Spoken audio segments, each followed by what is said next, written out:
Skyrim is one of the most successful video game titles to date, and recently I've been wondering why exactly. I mean, don't get me wrong, Skyrim is a fantastic RPG with an extremely immersive world and a myriad of different storylines. However, even the best games don't have as long of a lifespan as Skyrim has. Ultimately, the conclusion I came to was that the modding community acted as the heart of the title. On Nexus Mods alone, there's over 70,000 mod releases, and on Steam, there's over 28,000. Due to the mod creation kit that Bethesda created, they single-handedly boosted the lifespan and support that the game garnered. So today I thought I would run through a list of AAA games and indie games with fantastic mod communities and their top creators as a way to hopefully boost awareness for these titles. I'm personally a big believer that mods are the future of gaming, as I've mentioned before, giving power to the people to represent what they would like to see in a game. So let's not waste any time and get into the first mod community. So the first game I want to bring up is Rivals of Aether. I may have mentioned this title in a previous video, but this is easily one of my favorite games right now. Rivals is an indie platformer fighter game created by Dan Fornes that was released in 2017. If you're a fan of Smash Brothers, it's essentially that in a more pixely format. The gameplay is surprisingly smooth and has its own unique aspects that set it apart from Smash. The mod community for this game started small, but over the past couple years has exploded with some of the most crafty creators and programmers teaming up to make some fantastic fighters. What I really like about the mod community for this game is how diverse the community is. There's mods ranging from anime cinematic fighters all the way to completely original character concepts, as well as complete joke characters that only serve the purpose of making you laugh. Why wouldn't he have an annoying taunt? This is a game I've been legitimately addicted to for the past couple of years, so much so that I even made this tier list. I know, it's a problem.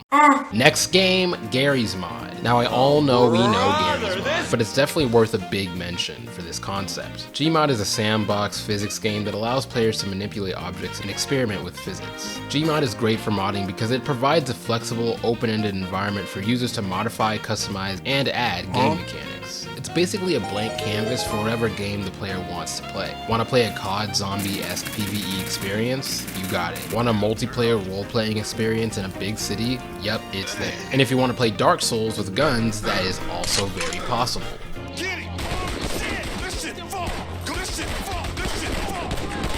There's such a varied possibility that it's the perfect game for just about anyone. The mod community for Gary's Mod is out of this world, even successfully porting Modern Warfare 2's gun system into the game flawlessly, with high quality animations and even kill moves. Gmod's mod manpower never ceases to fascinate me, and is still continuing stronger than even the likes of Skyrim. Very impressive and very addicting. For the next title, let's get an indie game off. RimWorld.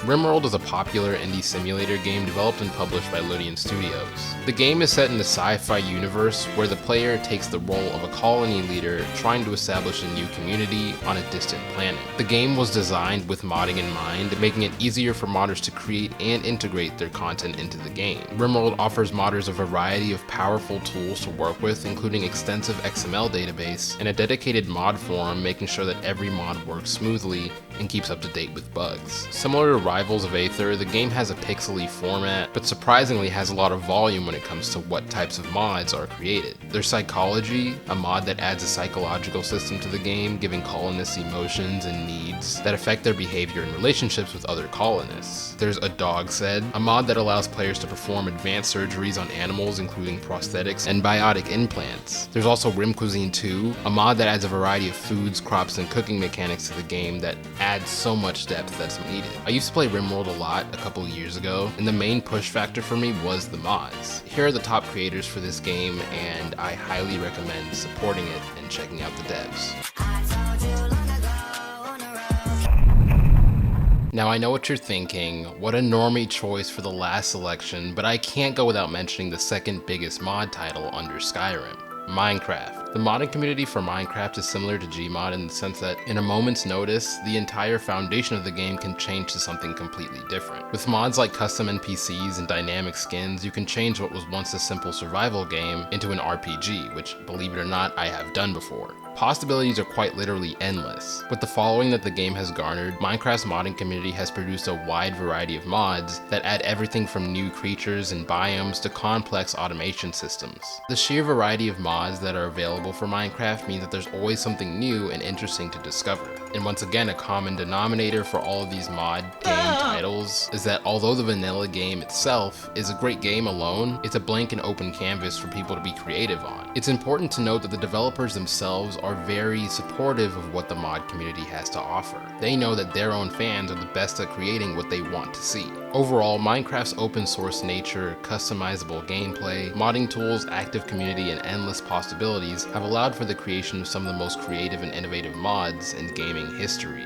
and is easily one of the most active in the world. I'd even go as far as to say that Minecraft's mod community has done better than the developers themselves from Microsoft to update the game, and we already know how I feel about its shaders. 10 out of 10 mod community, and I'm so excited to see what they're gonna do next.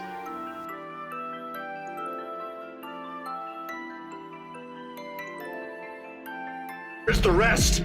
Skylar, where is the money?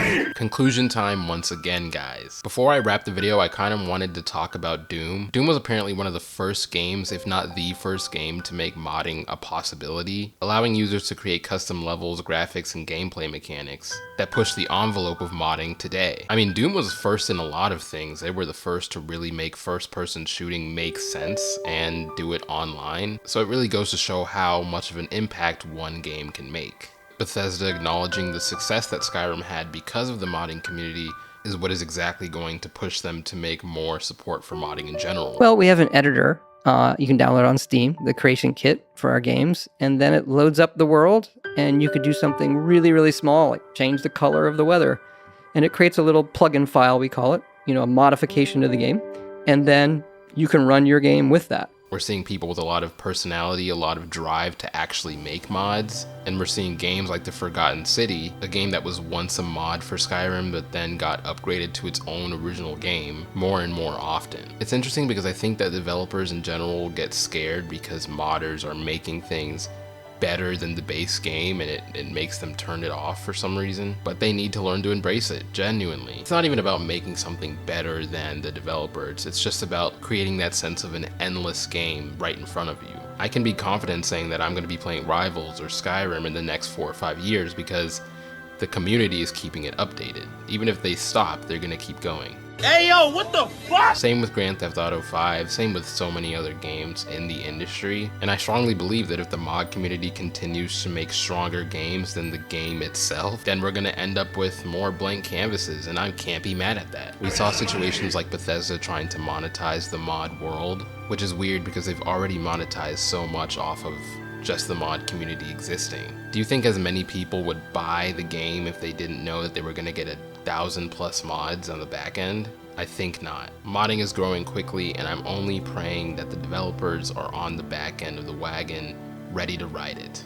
That's a weird phrase. Anyways, thank you for watching. Subscribe if you want to subscribe, like if you want to like, and I'm going to get out of here. Just another chill list video for this week. Next week is going to be exciting though. I have some exciting things planned. You have no clue. There's somebody rummaging in the kitchen. I'm sorry if you hear that.